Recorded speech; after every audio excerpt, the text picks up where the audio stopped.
La genèse du projet du bourg, en fait, dans le cadre de notre candidature en 2020 et du programme qu'on a proposé au CNIOC et au CNIO 16, en fait, on avait d'ores et déjà anticipé le déménagement de l'école du Grand Chêne à côté du Haut des Sports et de l'école des Deux Étangs pour faire un seul groupe scolaire. Le pourquoi, c'est parce qu'aujourd'hui, le groupe du Grand Chêne est assez vétuste, et aujourd'hui aussi on a des difficultés de fonctionnement, alors à la fois nous en interne, mais pour les familles également, pour s'organiser entre les deux différents groupes. Donc l'idée c'était de pouvoir en fait concentrer ces activités, les activités scolaires, dans un lieu un peu plus calme et sécurisé. Et donc la suite, c'est de se dire qu'est-ce qu'on fait justement de cet espace qui est libéré par le déménagement de l'école. On a des commerces qui marchent très bien, pour autant on a un manque d'attractivité. D'une part, le fait que les commerces sont installés le long de la départementale, et quelque part on n'a pas d'espace public qualitatif qui permette aux gens un peu de bénéficier, de profiter d'un centre-ville qui soit paysager, qui soit avec du commerce, avec du service public, avec des arbres, de la végétation.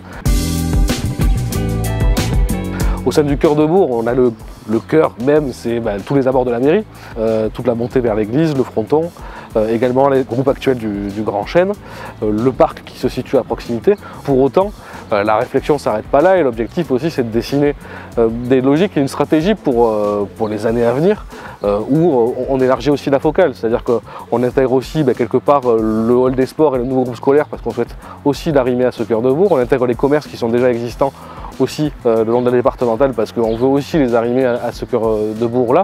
Oui, on a un cœur de bourg administratif où on retrouve l'église, on a également la mairie, on a l'école, la police municipale, on a la poste, une crèche, et une deuxième crèche d'ailleurs aussi qu'on va agrandir à proximité. Donc on a un cœur administratif qui existe, et on a un cœur commerçant qui pour le coup lui est beaucoup plus diffus, tout simplement parce que les commerçants aujourd'hui aussi ont des difficultés à trouver des locaux au sein du centre-ville. Donc c'est ça aussi ce à quoi on veut remédier. Ce projet il a effectivement plusieurs enjeux. Donc le premier de ces enjeux-là, c'est créer une centralité commerçante. Donc voir comment on peut, au cœur du centre-ville, pouvoir installer des commerces qui participent à l'attractivité et à la vie de la commune.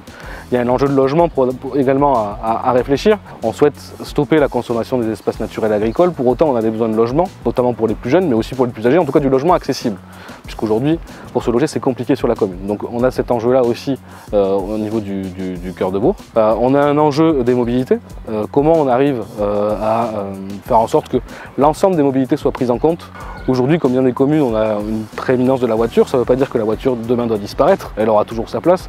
Ça veut dire quand même que les autres usages, que ce soit le vélo ou les piétons, et puis aussi les personnes à mobilité réduite, trouvent leur place dans la ville et dans ce cœur de bourg, parce qu'aujourd'hui c'est pas tout à fait le cas. On a également un enjeu paysager pour faire un cœur de ville qui soit encore plus agréable à vivre, avec certes peut-être une partie qui sera de fait plus moderne, une partie plus ancienne, mais que les deux dialoguent et ne s'opposent pas. Paysager aussi du point de vue environnemental, puisque aujourd'hui on a un beau parc qu'on souhaite préserver et développer.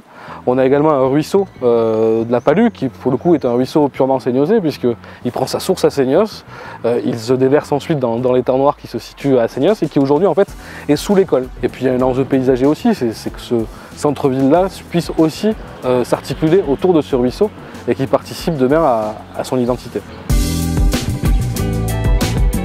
La concertation est au cœur de l'enjeu et de ce projet, pour la bonne et simple raison que c'est quand même un aménagement assez impactant pour la commune et qui ne peut pas se faire sans l'aval, ou en tout cas sans discussion préalable sur ce que souhaitent les CNIOC pour leur cœur de ville. Donc pour ça, on a lancé une démarche. Donc on a une partie déambulation, où là il s'agira de faire un petit peu le même travail, mais pour le coup sur site, avec les citoyens qui le souhaitent et qui se sont concernés, mettre en place un panel citoyen pour, avec un groupe plus restreint d'une vingtaine, d'une trentaine de personnes, pouvoir travailler au fil de l'eau ce projet. Ça n'empêchera pas qu'il y aura bien évidemment des réunions publiques, il y en aura encore à la rentrée, probablement en septembre ou en octobre. Mais l'objet, c'est au fil de l'eau de pouvoir construire ce projet avec les CNIOC.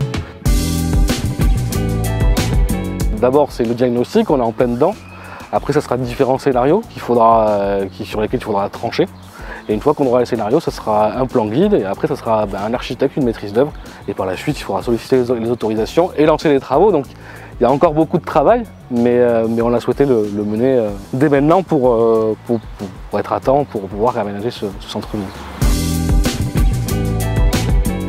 C'est un projet qui va forcément structurer l'avenir de notre commune. c'est un projet important, impactant. Je pense que ce débat doit avoir lieu, je pense qu'il faut qu'on arrive à avancer.